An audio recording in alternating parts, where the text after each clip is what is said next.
Hello and welcome. You're watching Business Today TV. I'm Sakshi Batra, and on this special edition, our focus is on the Q4 earnings. The company on our radar is Fusion Microfinance. For the company, Q4 net was up nearly ninefold on the business growth to nearly 13 odd crore rupees. The net interest margins for the Delhi-headquartered lender also came in at 10.5% for the quarter.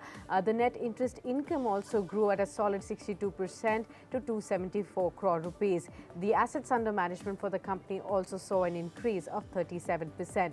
Now, to discuss more insights and the outlook on the business going forward from here, I'm now joined by the top management of the firm. Mr. Devesh Sachdev joins in. He is the Managing Director and CEO of Fusion Microfinance Limited. Welcome, Mr. Sachdev, and thank you so much for taking the time out for this discussion. Well, first up, let me kickstart by asking you on how would you really assess the results for this quarter as well as for FY23? Has it met your expectations, and what really led to the solid performance on the net profit front? Yeah, thank you, Sakshi. It's a very satisfying because Sakshi, we set up this company in 2010. We got listed in one of the most difficult market conditions in 2022. And when we went to the market, to the street that we want to list the company, that is what we told people. We told investors that, look, we have been building for future. Since 2016, we have done huge focus on building our network, building our capacity, on human capital, digitization, automation, risk management. So all that. So what you see today actually is because it's an outcome of all the effort which we have been putting up. So in between, we had to face challenges, some events post-demon and the COVID, which actually did not, the return metrics did not reflect the kind of work we were doing and kind of effort we were making. Now, when the pangs of COVID we're coming out of it. So last year, we have grown by 37% in terms of our AUM. We have added 0.8 million new customer. Standalone, I think we have the highest customer base in the sector. Profit, definitely we have clocked 387 crore of profit. NIM expansion. Also, if you see, this is a period where interest rate cycles have been on the rising scenario. Yeah. 250 pips is the overall increase in the interest rate. And in spite of this, we have managed it well. Our cost of fund between financial year 22 and 23 has come down by 13 bips.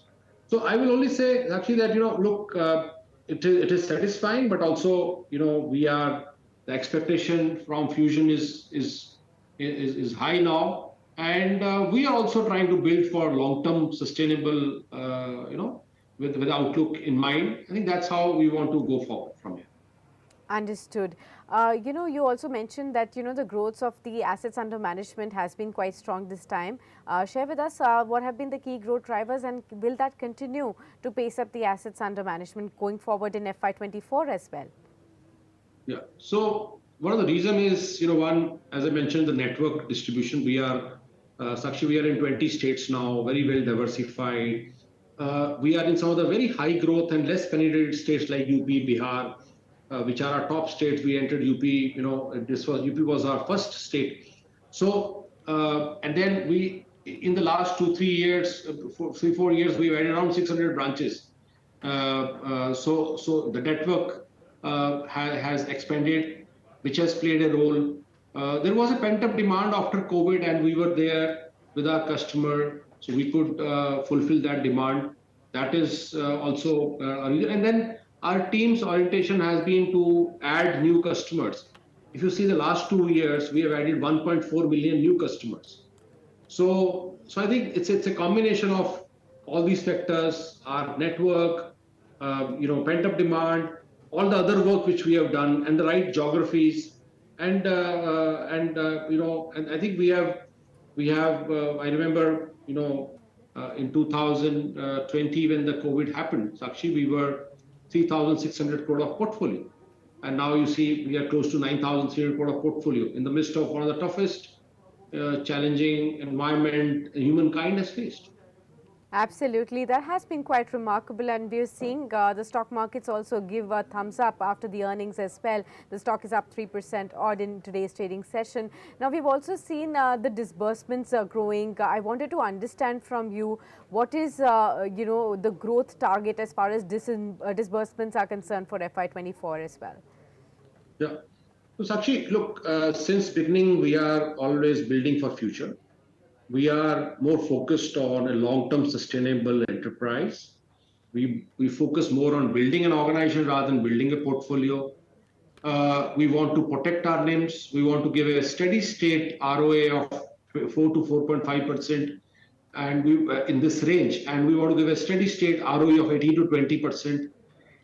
You must have also noticed that we were the first company in the sector to build management overlay, a floating provision or whatever you may call. And we pushed around 26 crore in the last quarter in management overlay, which stands at 51 crore. So the idea is that, we want to make a very robust portfolio, robust enterprise, robust balance sheet, so that in difficult times we can dig into these management overlays. So we are not focused on quarter or year. I think because we have all the levers to grow sustainably, and that's what we are focused on. Okay. On the NIM expansion, you did point out. Could you share with us your outlook? How much more would you see the NIMs really performing at in FY24? Any particular targets that you have? Yeah. If you see the last quarter, it is hovering around 10.57, 10.6.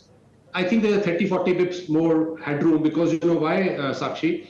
The new guidelines where the pricing was deregulated came in March 2022, and we implemented the guideline in May. And in the microfinance sector, what happens is you cannot do anything retrospective. You cannot actually do for a running loans because of the customer segment we operate. So only for a new customer which you add, a new loan which you give, you can change the pricing. So which we did in May. The whole portfolio has not churned. So I think once that churning happens, you will see a certain level of NIM also expanding. We are very confident of maintaining our cost of fund, even though today, there's no clarity from the regulator or from the Fed about whether it will be a pause and then pivot. But if any pivot which happens, or there's a pause, I think we are confident that we will be able to manage our cost of fund well, the way we have managed in one of the most difficult time last year. Sure. Even on the asset quality front, we've seen that your net NPA is now below 1%. Are there enough levers to further improve them from here? Yeah, what we are doing is we are fully provisioned. If you see, we are slightly making more provisions. We are more prudent in that regard. There is still some book, but which is fully provisioned, which is COVID related. So we are cleaning up that book. Hopefully, this should come down. But I think our focus is that we keep on building extra buffers, keep on doing the right kind of provision. Also, focus on the credit quality of the customer, not very aggressive on ticket sizes, be more calibrated in the growth. So all that will, I think, play a role in making sure that our overall metrics looks good. Right. Overall speaking, as far as the credit costs are concerned, could you explain to us if there is any stress right there, and if at all, then where is it coming from? No, there is no stress, Sakshi. Overall, all the states where we are present, all our top states, we are already at 98. If you see in our presentation also, we have talked about our overall collection efficiency has moved to around 98%. Yeah. So overall, we are not seeing any stress.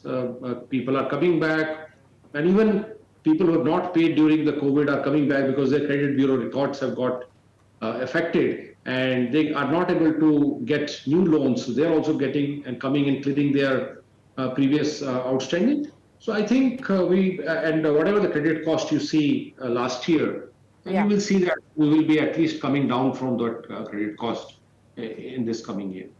Okay. Just wanted to get a sense for the entire industry as well, the microfinance industry. Has the market really completely recovered from the pandemic blow? Yeah, I think if you see the growth rate, Sakshi, last year, this financial year, most of the sector has done very well. Other companies have done very well. yeah, pangs of the COVID are overall are behind us. Pricing has been deregulated. Other thing is that the uniform guidelines have come in, which will create more sustainability, for both clients and the practitioners. So I hope we are in an upcycle as far as the sector is concerned. Okay. One last question that I had from you, Mrs. Sachdev, your own point of view. We've just seen recently the RBI looking at this 2,000 rupee withdrawal note, and a lot of discussions have been happening around as to what will really this step really mean for the economy as a whole. There is an expectation that there will be a liquidity boost for the banking space right there. There's an expectation that immediately in the next 1 or 2 months or so, we will be able to see 1 lakh crore rupees of funds coming in as deposits as far as this is concerned. What would that mean for interest rates going forward from here? No, look, I think we are hopefully we are on a pause, this thing. And yes, I mean, more liquidity means the ability of the banks to lend more. We are already, we are already preferred partner for most of our lenders.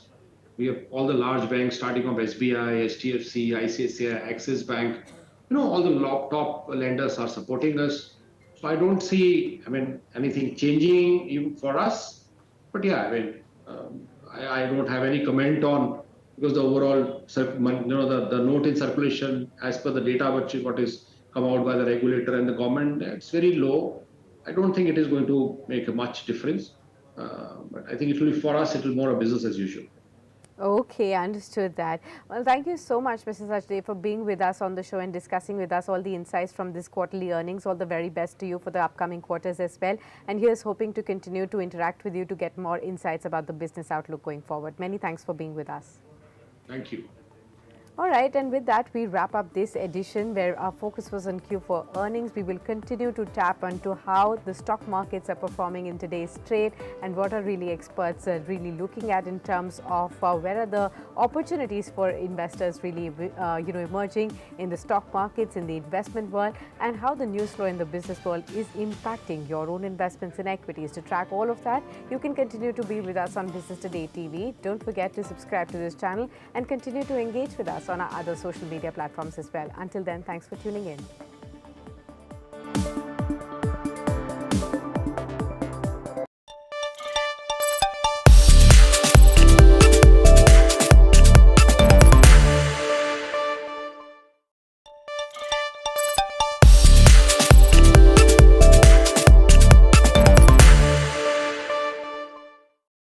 Hello and welcome to Business Today Television. I'm Siddharth Zarabi and with me today is Atul Kumar Goel, the Managing Director and Chief Executive Officer of Punjab National Bank. Mr. Goel, welcome to the show. A good set of numbers for the fourth quarter and the full year. Please take us through the headlines. Siddharth, thank you very much. This is I think, one of the best quarter in the last 5 quarters which we have declared the result, because this net profit which was around 200 plus crore rupees has